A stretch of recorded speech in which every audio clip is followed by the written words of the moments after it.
जी नाज़रीन welcome back. ऐं जेको आहे सो वञण खां अॻु में असद पाण सां ॻाल्हाइण पिया ऐं कुझु शाइरी ॿुधाइण वारा हुया, पर पाण ब्रेक ते हली वियासीं।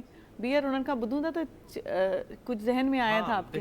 अब अभी हम पूरी एक स्टोरी पे बात कर जी रहे जी थे स्टोरी पे कि जब हाँ। उसको पढ़ाया या और भी स्टूडेंट्स को मैंने उस वक्त पढ़ाया तो कहते हैं कि among men some are jewels and some are pebbles. जी अब पेबल्स जो है वो छोटे छोटे कंकर्स हैं, जी ठीक जी है। अब हमें या तो जेविल बनना है या हमें पेबल बनना है। अब हम सोच रहे हैं तो अब उसने फौरन बोला कि मैं जेविल बनना चाह रहा हूँ, ठीक है। उसका एक मोटिवेट हुआ माइंड, ठीक है। अब इसको और ज़्यादा हम एक्सप्लेन कर लेते हैं। Man are like the stars, some generate their own light and some there reflect the brilliance they received. It means के कुछ जो हमारी हम कहकशां के ऊपर बात करते हैं, इसमें हमने ये समझाने की कोशिश की कि कुछ सियारे हैं और कुछ सितारे हैं। क्या हमें लाइट खुद देनी है अपनी या हमें सियारा बनना है कि वो मुनक्किस करेंगे लाइट। तो ज़ाहिर बात है कि अब हाँ कोशिश ये करनी चाहिए कि सितारा बनने की। चलें सितारा नहीं बनेंगे तो कुछ तो बनेंगे। अगर चांद नहीं बनेंगे तो सितारा बन जाएंगे, छोटा सितारा बन जाएंगे, कहीं तक तो पहुँचेंगे। हमें ट्राई जो है वो ऊँची तो उससे क्या हुआ कि वो जो मुख्तलिफ मेरे स्टूडेंट्स हैं, अल्हम्दुलिल्लाह मैंने जिन बच्चों को भी पढ़ाया है, कोई किसी बैंक का बड़ा ऑफिसर बन चुका है, कोई मीडिया के अंदर काफ़ी बड़ी पोस्ट पे इस वक्त मौजूद है। चंद एक कोई स्टूडेंट ऐसा होगा जो बड़ी पोस्ट पे ना हो या मेरे इल्म में ना हो, वरना जितने भी हैं वो सारे एक बड़ी पोस्ट पे हैं और वो पाकिस्तान के लिए काम कर रहे हैं। सही। क्योंकि मैंने उनके माइंड में ये चीज़ भी डाली कि हमें पाकिस्तान के लिए काम करना चाहिए, क्योंकि ये मुल्क हमारा है, हमें इसको बदलना है। हम ये क्यों नहीं करते कि हम फौरन कोई जॉब नहीं मिल रही हम बाहर चले गए। बाहर बिल्कुल जाएं, उम्रे पे जाएं, कहीं और जा रहे हैं घूमने फिरने जाएं, एंजॉय करें, वापस आ जाएं। क्योंकि अगर हम अपनी मुल्क को चेंज नहीं कर सकते तो हम बाहर जाके जो फ़ौरन से उनको सैलरीज वगैरह अच्छी मिल जाती हैं, उसकी वजह यह है कि वो थोड़ा सा प्रेशर दे के काम करवा रहे होते हैं। सही। और यहाँ पे हमें वो प्रेशर नहीं मिल रहा होता और कोई फर्क और हमने जो अभी आपको प्रेशर दिया हुआ है कि आप जरा याद करें, आपने शायरी आखिर की क्या थी? दो अशार तो आपके दिमाग ने काम शुरू कर दिया होगा, अब तक कुछ आ चुका होगा। हाँ बिल्कुल। अब जाहिर बात है कि मैंने 2 इंग्लिश में अशार सुनाए हैं और इंशाल्लाह आहिस्ता आहिस्ता इसको मज़ीद जो है वो और ज़्यादा पुराने अशार में आपको सुनाऊंगा। तो बस ये कि मेरे मतलब आपने ये एक क्वेश्चन और भी किया था ना कि शायरी आप करते किस चीज़ पे थे। सही।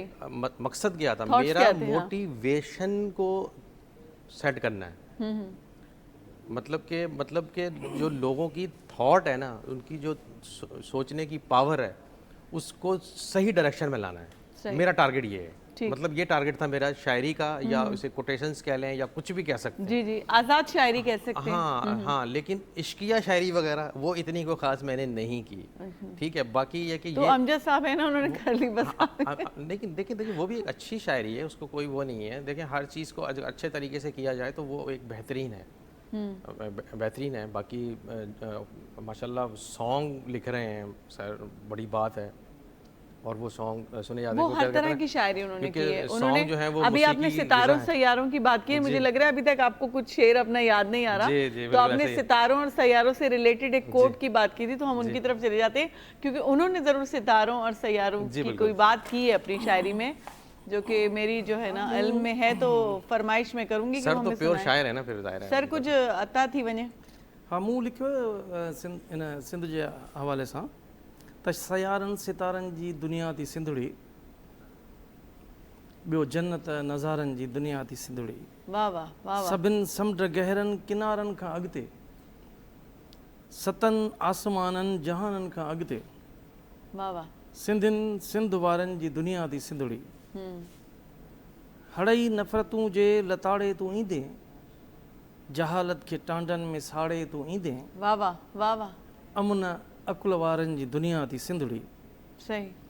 कोयल कूक अमजद ही थरबर ऐं मंछुर, नचन मोर पोपट ही कींझर कारूंझर, रुगो हाम ठारनि जी दुनिया थी सिंधड़ी, सयारनि सितारनि जी दुनिया थी सिंधड़ी, ॿियो जन्नत नज़ारनि जी दुनिया थी सिंधड़ी। वाह वाह ज़बरदस्त, तमामु बहितरीन।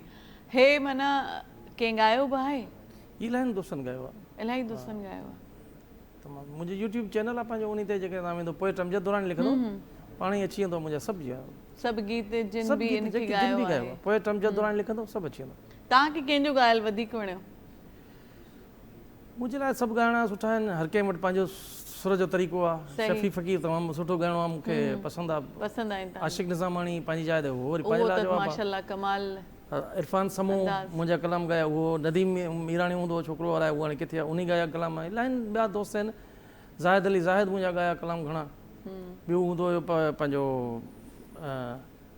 राजा उन तमामु घणा कलाम ॻाया मुंहिंजे घर 50-60 माण्हुनि ॻाया आहिनि हाणे मूंखे पाण बि नाला यादि न आहिनि ॿिया यूट्यूब ते त अलाए केतिरनि ॻाया आहिनि उहे अञा बि यादि न आहिनि मूंखे माना हू त यादि न आहिनि त हू अलाए केरु केरु माण्हू सुञाणे बि कोन इहे सिलसिलो आहे शाइरीअ जो पियो हले थो ऐं कयूं था सुठी ॻाल्हि आहे ऐं सिलसिला हलंदा रहनि सुठी ॻाल्हि बिल्कुलु। आहे अच्छा कंहिं बि अच्छा पाण ॻाल्हायूं पिया जेको आहे सो वरी पाण हर थोरो हेॾे होॾे वेंदा आहियूं सिंध जी तारीख़ जे हवाले सां ॻाल्हायूं पिया त सिंध जेकी पंहिंजी तारीख़ सिंध जी तारीख़ ते असर जेके आहिनि पंहिंजी जेकी रवादारी आहे मज़हबी रवादारी खे वठूं पाण इलाही मज़हबनि जा माण्हू हिते गॾिजी रहिया आहियूं इवन को दौरु अहिड़ो बि हुयो त हिते को मुसलमाननि जी हुकूमत न हुई तॾहिं बि हिते अमान हुई मुसलमाननि जे लाइ त इन जे तारीख़ी पस मंज़र ते थोरो ॻाल्हायो तारीख़ी पस मंज़र में जेकॾहिं सिंध में वेंदासीं त तमामु घणो असां ॾिसूं मिसाल तौरु हाणे तव्हां अरस्तू जो दौरु हुयो जेको हिकिड़ो यूनान जो चोटी जो दौरु हुयो सिकंदर आज़म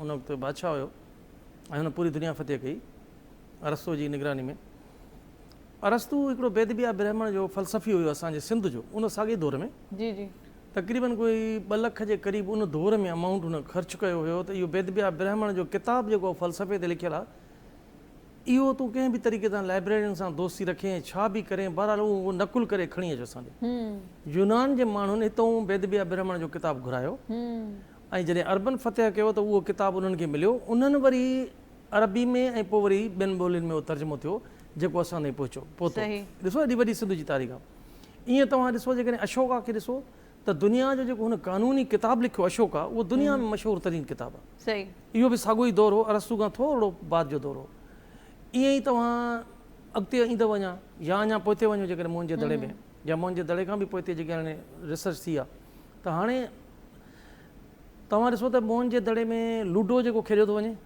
उन इजाद कयो हीअ शतरंज जेका गेम आहे उहा उन्हनि इजाद कई हीअ जेके तव्हांजो रिंग हूंदी आहे ऐं सर्किल ते पुॼाइणी पवंदी आहे रिंग गोल बॉल न हूंदा उहो बॉल पुॼाइणो पवंदो आहे सर्किल ते उहा गेम मोहन जे दड़े वारनि जी इजाद आहे तव्हां लैंग्वेज मोहन जे दड़े जी इजाद आहे तव्हांजो मोहन जे दड़े में पासपोर्ट जेको आहे पासपोर्ट जो इंट्रोड्यूस या करण वारो मोहन जो दड़ो हुयो जेको बग़ैर ॿिए कंट्री खां अचनि त पासपोर्ट खां सवाइ न अचनि स्टैम्प ऐं मोहरूं लॻंदियूं हुयूं जंहिंखां पोइ उहे कमु कंदा हुआ सभु शयूं स्टैम्प ऐं मोहरूं असांखे मिलियूं आहिनि इन खां अलावा मोहन जे दड़े में तव्हांखे कपिड़ो मिलियो आहे मलमल मलमल जो कपिड़े जो ज़िक्र तव्हांखे क़ुर में मिलंदो सूरह अर-रहमान में तव्हां ॾिसो उन्हनि खे सुंदस जा कपिड़ा पहिरियल हूंदा सुंदस जो लोन जेको आहे उहो ठहंदो ई सिंध में हुयो जन्नत जे हुरनि जो ज़िक्र आहे सूरह रहमान में त उन्हनि खे सुंदस जा कपिड़ा पहिरियल हूंदा उहो सुंदस जो कपिड़ो ठहंदो ई सिंध में हुयो इहो मां नथो चवां तफ़सीर निगारनि सभिनी लिखियो आहे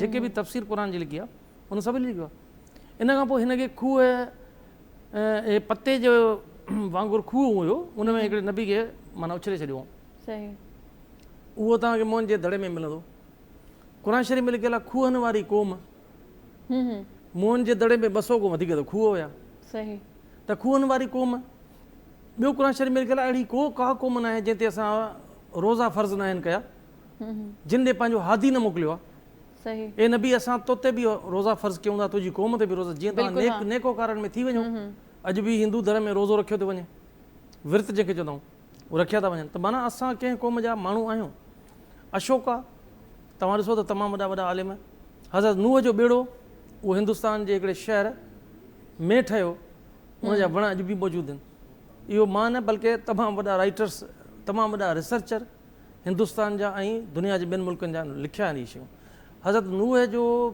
जेको शहर हुयो तनूर कोई हो न जंहिंमें मानी पचाईंदा आहियूं तनूर हिकु शहर जो नालो आहे उन शहर तनूर अॼु बि तव्हां जेकॾहिं सर्च कंदव गूगल ते त तनूर शहर तव्हांखे इंडिया में मिलंदो समुंड जे किनारनि जे वेझे त उहो तनूर मां जॾहिं बाहियूं निकिरणु पाणी निकिरणु शुरू करे ॾिए तूं हाणे क़ौम खे घुराए ऐं ॿेड़े ते चाढ़ सही त हज़रत नूह जो पोइ जोधीअ जबल ते वञी रुकियो ऐं उन खां पोइ दुनिया वरी ॿीहर स्टार्ट थी इंसानियत जी। त इहे शयूं अहिड़ियूं आहिनि जेके तव्हां हाईलाइट कंदा वेंदो सिंध जी तमामु वॾी तारीख़ आहे। ऐं हिकमत जे हवाले सां सिंध में मोहंजे दड़े खां वठी पोइ बाद में तमामु घणा 200 खां वधीक तव्हांखे सर्जरी जूं शयूं जेके आहिनि सा तव्हांखे उते मिलंदियूं।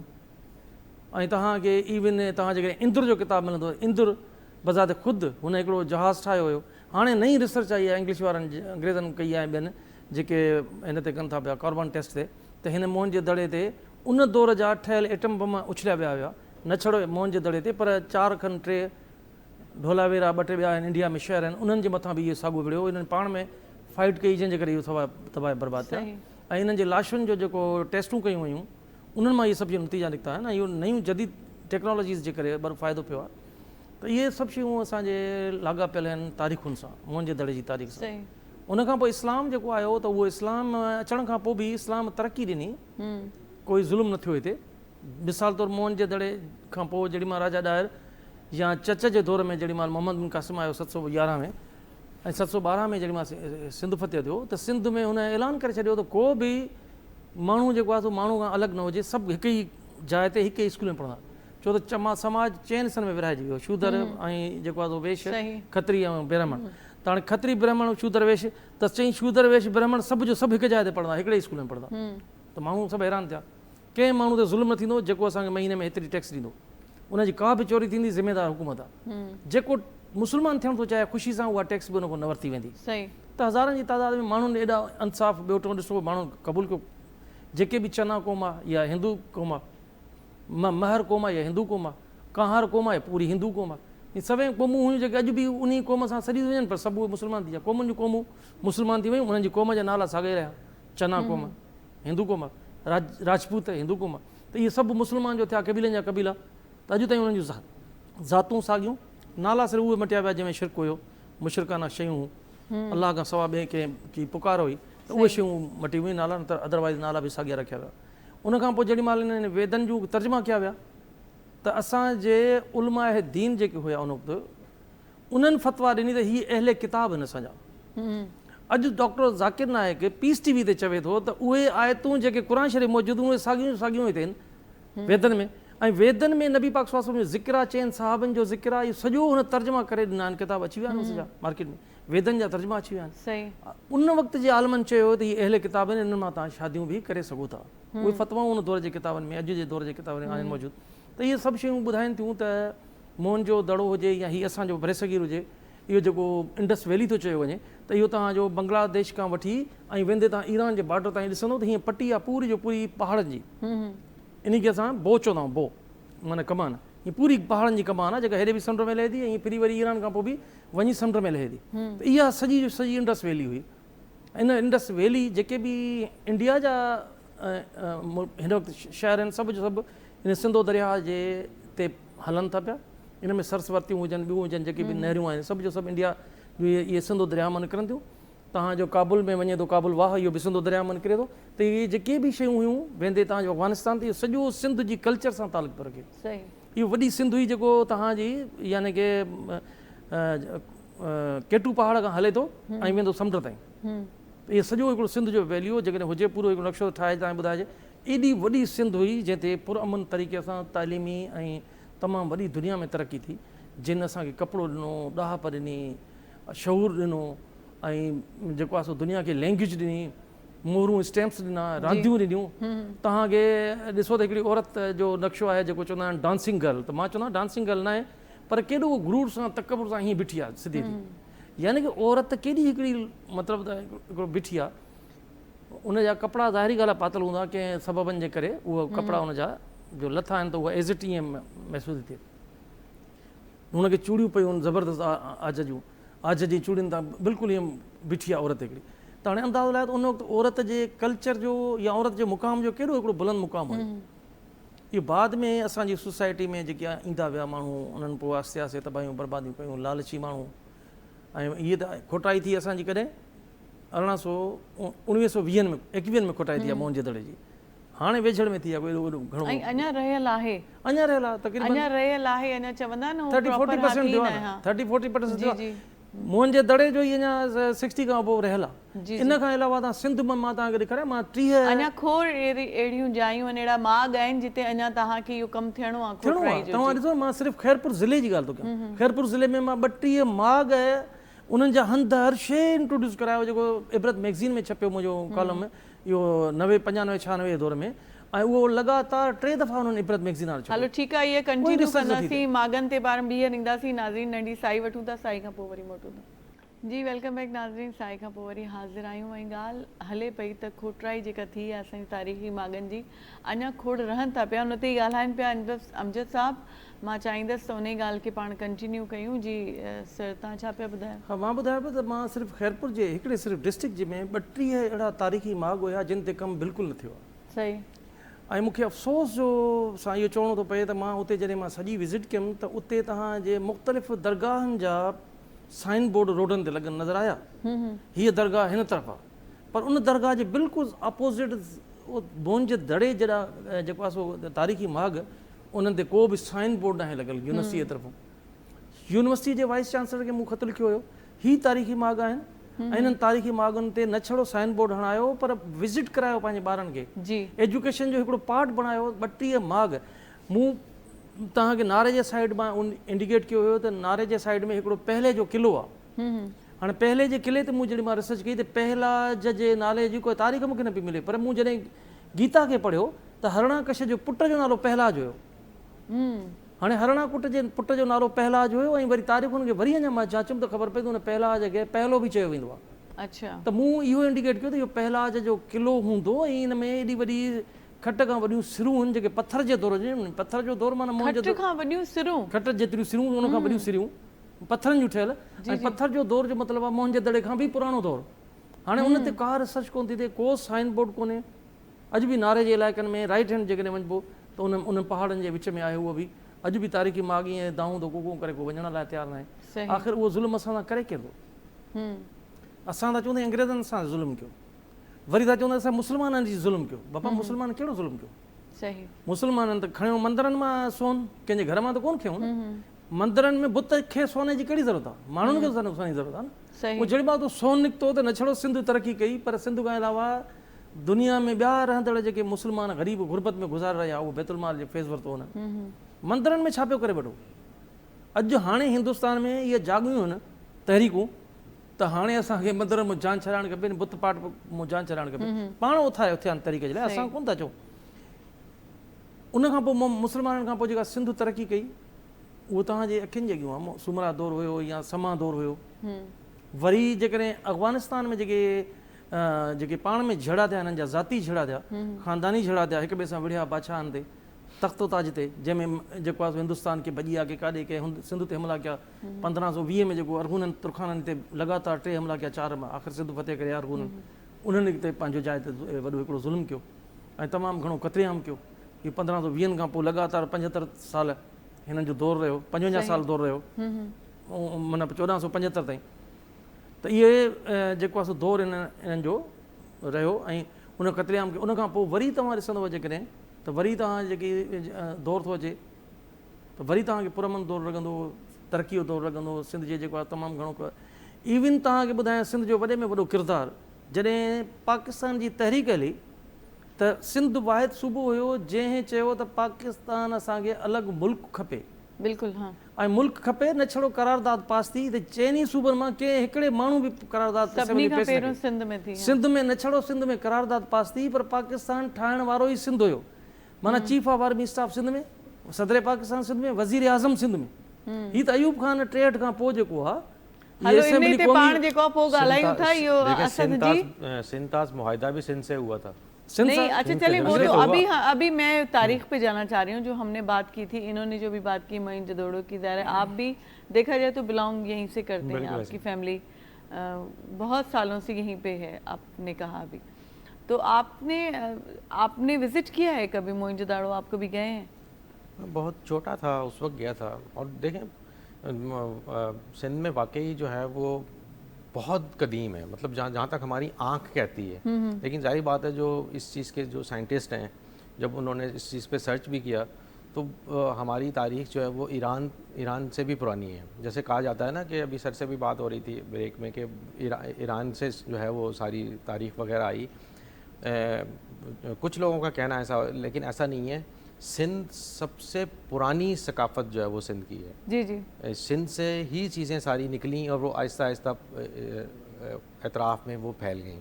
مغل سلطنت میں بھی ایسا ہی تھا کہ وہ اس وقت بھی جو ہے سندھ کے اندر جو ثقافت تھی وہ سب سے پرانی تھی. جو شاعر گزرے یہاں مغل تو بہت بعد جو میں آئے. فقیر جی گزرے ہاں، لیکن وہ اب دیکھا جائے تو ابھی سے تو بہت پہلے کے ہیں.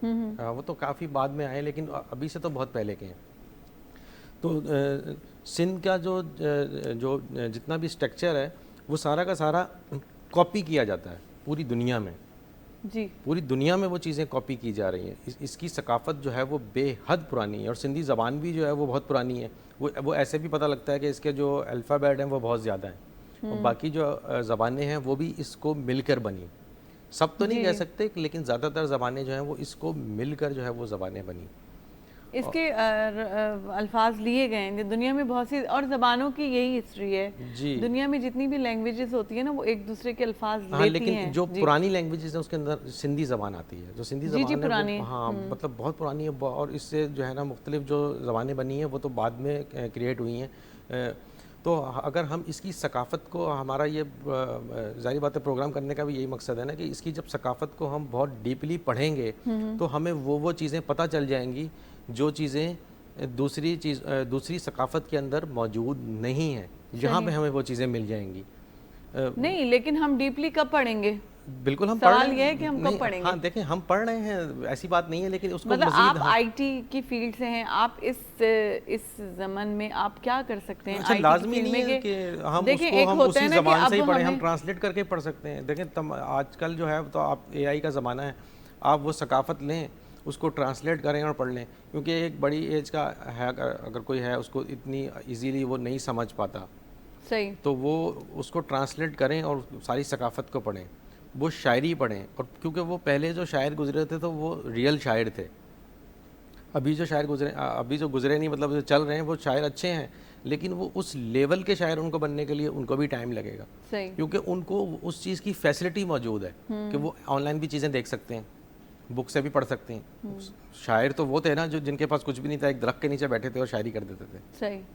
جب آپ کے پاس کوئی فیسلٹی نہیں ہوتی، اگر آپ کو وہ کرنی ہو تو آپ کو کتنا مشکل ہوتا ہے. جیسے مجھے پھر سے یاد آ گیا، آپ کو اپنی شاعری یاد آئی. ہاں دیکھیں جو پرانے زمانے کے جتنے لوگ تھے، اگر وہ کوئی پروفیسر بنتا تھا، کوئی ڈاکٹر بنتا تھا، کوئی انجینئر بنتا تھا، کوئی وہ سب چراغوں کے اندر پڑھا کرتے تھے. صحیح.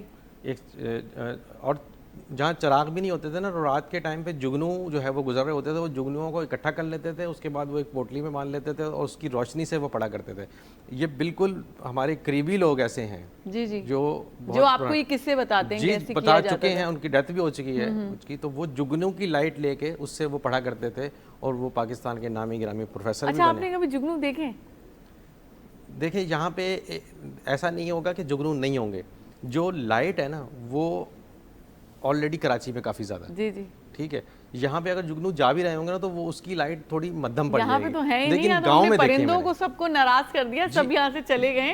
جگنو یہاں میں کہاں ملیں گے؟ سر کہاں کریں جگنو ڈیٹا، کیونکہ دیہی علاقوں میں. جی دیکھو جگنو تو ظاہری کا راستہ جو ہوتا ہے پار جگنو کی سندھی میں بھی جگنو ہی چوندا ہے. کراچی میں جگنو چوندا ہے. جی جی. ہاں کراچی میں تو لہن جائن تے موری ٹھاہن جگنو ہی ہے. اچھا. خاص کر جڏहिं کینٹ میں رہंदा ہوں وञी त उते त बाक़ाइदा ठाहिनि हुन बाग़नि में हिननि में हुन में राति जो. ऐं पंहिंजे ॻोठ त असां बाबा सॼी ज़िंदगी असां इहो ॾिठोसीं. मूंखे त इहे शयूं ॾाढियूं वणंदियूं, पर हुननि खे तंग करणु, पकड़णु, इहो करणु, इहो मूंखे ॾाढो ॾुखियो लॻंदो हो. छो त हू बि कंहिं रिस्क जे लाइ, कंहिं खाधे पीते जे लाइ निकितो आहे. पोइ हुनजा ॿार हूंदा, बच्चा हूंदा. शायदि नेचुरली मुंहिंजी बचपन खां वॾी शाइराणे तिबत हुई. जी जी. ज़ुल्म ऐं ॾाढ जे ख़िलाफ़ हूं कॾहिं बि जेको आहे हथु न खयों त कंहिं ते ज़ुल्म थी सघे. सही. सो इहे इन जे करे जेको आहे सो जुगनू त हाणे ख़ूबसूरत तरीन तख़लीक़ुनि में हिकिड़ी तख़लीक़ अलाह जी बेशक. पर माना तव्हां ॾिठा आहिनि, तव्हां एक्सपीरियंस कयो आहे. बिल्कुलु.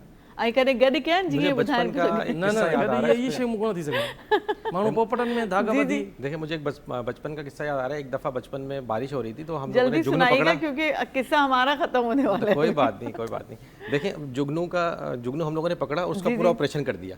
बहुत छोटा था मैं उस वक्त। अच्छा, फिर आप डॉक्टर नहीं बने उसके बाद? नहीं, डॉक्टर नहीं बने। हमने देखा कि इसके अंदर बल्ब कहाँ लगा हुआ है। बल्ब हमें नहीं मिला, उसमें पता नहीं अजीब सा होता है वो, बल्ब टाइप ही होता दिलचस्प है। वाकया है लेकिन कुदरत का अपनी क्या नौयत का जी। कि आप लोग बल्ब ढूंढ रहे थे। हाँ, क्योंकि छोटा था मैं, ज़ाहिर है। मैंने कहा इसमें अंदर बल्ब जो लगा हुआ है वो निकाल लेते हैं हम लोग, वो अलग कर लेते हैं।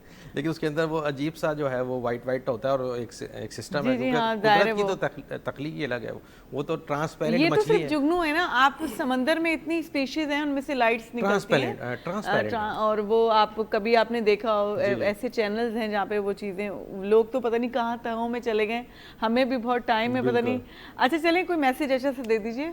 देखिए मैसेज तो आज का ये है कि तूफानों से आंख मिलाओ, तूफानों से आंख मिलाओ, दरियाओं पर वार करो, तैराकों का चक्कर छोड़ो या मलाहों का चक्कर छोड़ो, तैर के दरिया पार करो। तैर के दरिया पार। जी जी ज़बरदस्त। तरी पाण निकिरी वेंदासीं, पार करे वेंदा। तव्हां को सुठो मैसेज ॾेई छॾियो। बसि शारतीफ़ चए थो त जेको आहे सो पाड़े वेझ हुआम ताम मूर न पुछियो, तेला ई पयाम मोरे सर अखियुनि में। माना असांखे जेके शयूं ॾिसणु खपनि उहे असां ॾिसूं कोन था, इन जे लाइ अखियुनि में मोरे सर पइजी वियो आहे, नज़र असांजी ख़राबु थी वई आहे। त नज़र ख़राबु न थियणु घुरिजे ऐं पंहिंजनि तबीबनि सां तालुक़ु रखणु खपे। कंहिं ग़लति माण्हुनि जे रस्ते ते न वञिजे, कंहिं बहितर माण्हुनि सां तालुकात वधाइजनि। इहो ई मुंहिंजो पैगाम आहे दोस्तनि खे। ऐं ॿियो शाह लतीफ़ जा शेर त तमामु घणा आहिनि, जीअं मिसाल तौरु के ओॾा बि दूर, ओॾा चइबा साम्हूं वेठल जी, के ओॾा बि दूर, के दूर बि ओॾा सुपरे, सुपरी के चढ़नि न चित ते दिमाग़ ते, जी जी, के विसरनि न मूर। मोर जीअं मेंह कुंडीअ पूर, मेंह कुंडियूं हूंदियूं न पोइ हीअं सिंग हूंदा आहिनि, हीअं विचड़ी पवंदियूं त पोइ छॾाइबियूं न आहिनि। जीअं मेंह कुंडीअ पूर तीअं दिलि वरा को दोस्त ॾे। सो ईअं मोहबतुनि में पाण में रहो, पंहिंजा रिश्ता क़ाइमु कयो, कॾहिं बि छिजण जी ॻाल्हि न कयो। उन मेहुनि खे बि तॾहिं छॾंदा आहिनि जॾहिं हुनजा सिंग कटिबा आहिनि। सही। जॾहिं तव्हां मरी वञो त जुदा थियो, बाक़ी ज़िंदा आहियो त हुन सां गॾिजी रहो। बिल्कुलु बिल्कुलु, तमामु घणी महिरबानी अमजद साहब तव्हांजी। असद साहब आपका बहुत बहुत शुक्रिया। जी नाज़रीन, टाइम अची वियो आहे वञण जो। ॻाल्हि हले पई पंहिंजी तहज़ीब जी, पंहिंजी सकाफ़त जी, जितां पाण सम्झो फुटिया आहियूं। मां खणी ईअं चवां त ॻाल्हि इहा आहे त पाण सदाईं चर्चा कंदा आहियूं त असां मोइन जदाड़े जा वारिस आहियूं, मोइन जदाड़े जा वारिस आहियूं। छा उहो वारसी सही माना में पाण करे रहिया आहियूं? जेका तहज़ीब तॾहिं हुई उहो अॼु किथे वञी पहुचे हा। ऐं पंहिंजा रोड ॾिसो, उते किचिरा पिया आहिनि, पंहिंजी नालियूं ॾिसो, पंहिंजा सॼा सिस्टम बिगड़ियल आहिनि। असांखे अॻिते जो सफ़रु करिणो आहे, असांखे मोइन जदाड़े खां पोइते जो सफ़रु न आहे करिणो। इन करे पंहिंजे पाण खे सुधारियूं। जंहिं तहज़ीब जा पाण हक़ीक़ी वारिस आहियूं, उहो वारसी पाण खे पंहिंजे पाण खे सुधारण खां करणी पवंदी, जिन में ख़्यालनि खे सुधारण जी ॻाल्हि सभिनी खां पहिरीं अचे थी। हाणे पाण खे इजाज़त ॾियो, सुभाणे वरी गॾु हूंदासीं सदाईं गॾु।